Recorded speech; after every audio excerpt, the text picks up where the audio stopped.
Hi there, this is Amy. I'm just dropping by to share some of the newest discoveries I'm working with.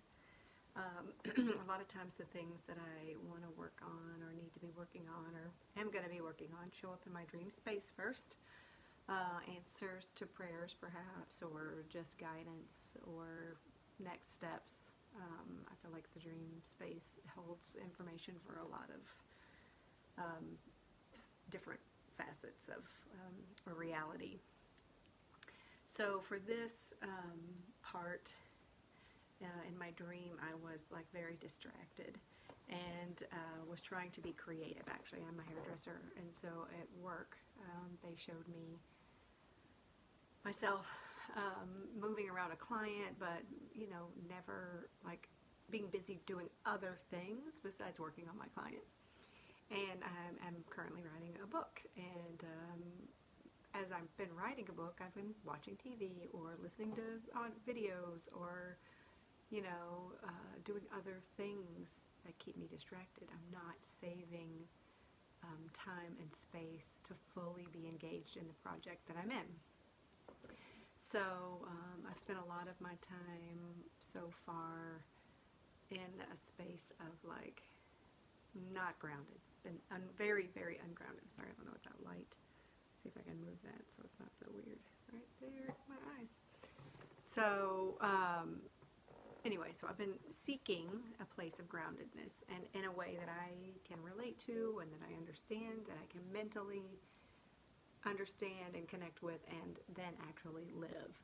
And this term has kind of come to me about like make it sacred, and like what that even looks like and what it means to make something sacred in a modern kind of way, not in a I don't know, I just don't relate to some of I connect with the ancient things and the way of people doing things and the ceremony kind of things, but we're not necessarily living that life right now. We're living in a different kind of life, a modern day.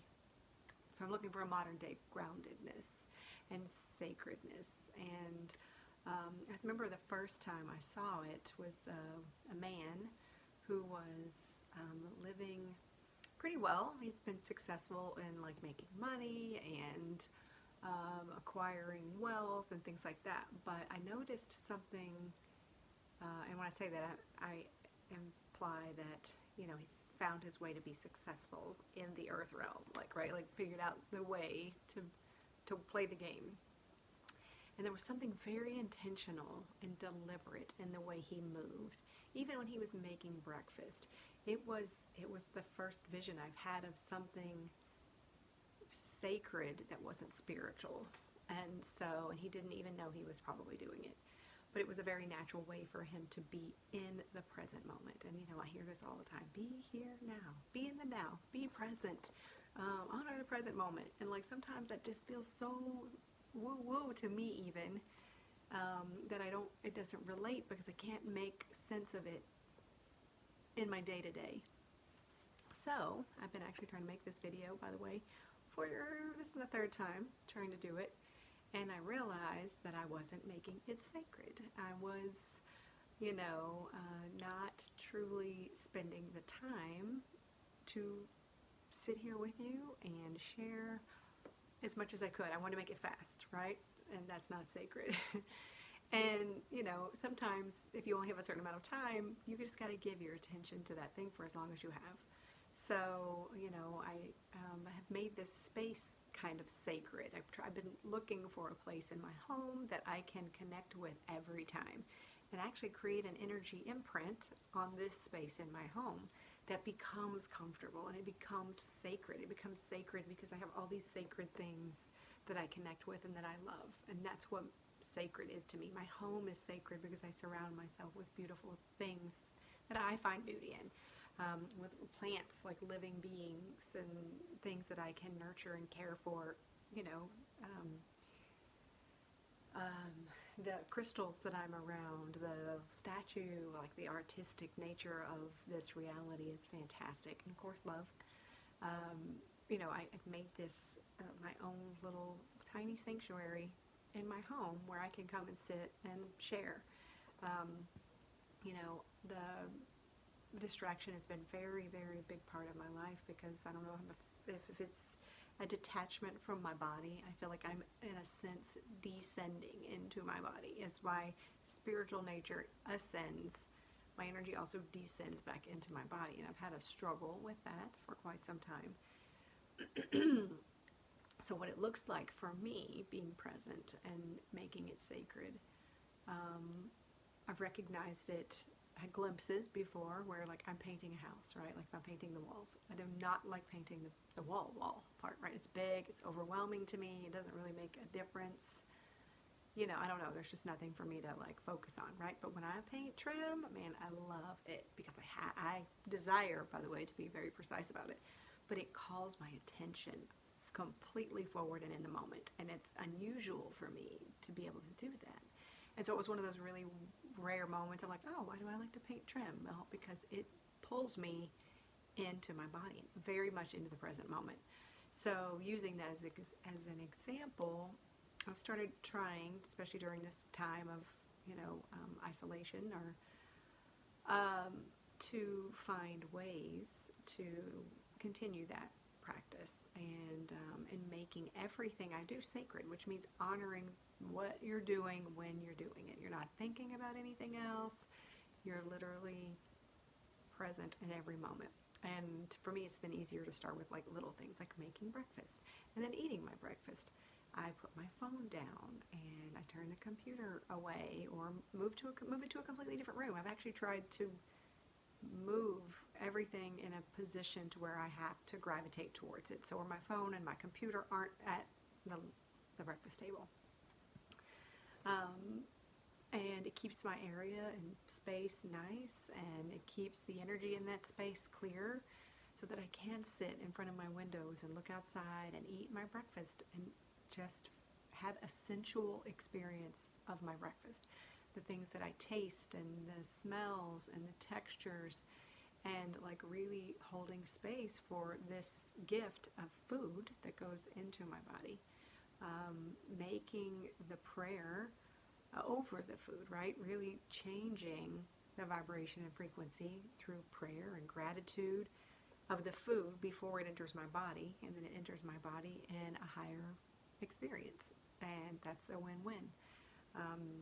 I make the sacred by blessing the people that brought me the food, the people that grew the food, the ground where the food was grown. Like, I send blessings to that. And so I make this such an expansive experience. Even though it is sacred and I'm in the moment, the blessing itself becomes bigger and more profound, because I'm focusing more energy in the total aspect of that moment, right?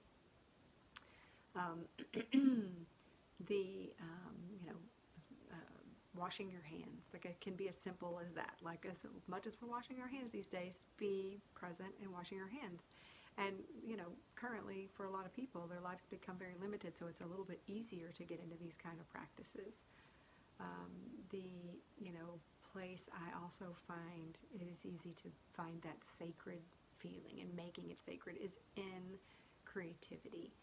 When I am being creative, I am always seemingly in that space, right? I'm channeling the inspiration, and then I'm physically taking that inspiration and putting it onto a canvas or onto a paper, or when I'm cutting hair, or I'm making necklaces or making art projects. Like, I'm not thinking about anything else. And my most powerful moments is that creative sense that flows through me, that is my soul aspect working at more and more, right? Like, so, and I feel like that's when you can know your soul better, is when you're being creative.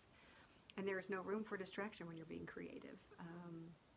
As I'm writing my book, which is what I was doing before, I was doing it in front of the television, I could find myself in that, like, place of, I could edit, kind of, but I wasn't really doing a great job at that. And I wasn't being creative, I wasn't really adding to it, and I wasn't really enjoying watching television. So even watching television can be sacred when you honor that as a treat, right? Where you sit there and you really, really focus on what you're looking at. And if you're not enjoying what you're looking at and it doesn't claim your attention, then perhaps we need to change the channel. I don't know. But these moments of noticing where I am not fully engaged just are another opportunities to notice it. That's all it is. I don't judge it anymore. Just go, oh wow, I slipped up. I'm not honoring this time and space that I'm in. I think it's challenging to do this in the really difficult moments of life. It's like I wanted to escape most of those, and so I would definitely not remain present. And learning to be there and feel all the things that go along with experiencing a difficult moment. I mean, that's what we're here for as humans. Like, as a soul, having a human experience, the gift of emotion is huge. It's that energy and motion thing, but it's trying to move out of your system. So that's the motion part. So feeling the energy of whatever's rising and then actually experiencing it allows us to move out of that. So that's become a sacred practice for me as well, to like, oh wow, what is this I'm feeling? Can I hold space for this? And then when I can do that for myself, now I can do it for others, and it's a win-win. So really, really learning to be present has become easier for me now that I kind of understand it at a different level, and I found a trick that works for me. So if this trick works for you, or if this is something you've already mastered, awesome, pass that on, because it's been so helpful. I'm trying to think if there's anything I want to say else about that. It's not, but enjoy looking around and finding spaces to make it sacred, because it just feels good. It feels like I have time in those sacred moments to make choices that when I was rushing around and distracted, I didn't. I felt very out of control when I'm distracted. So that's always a good thing, to be in mastery mode of your own experience. So thanks for watching. Next time. Bye.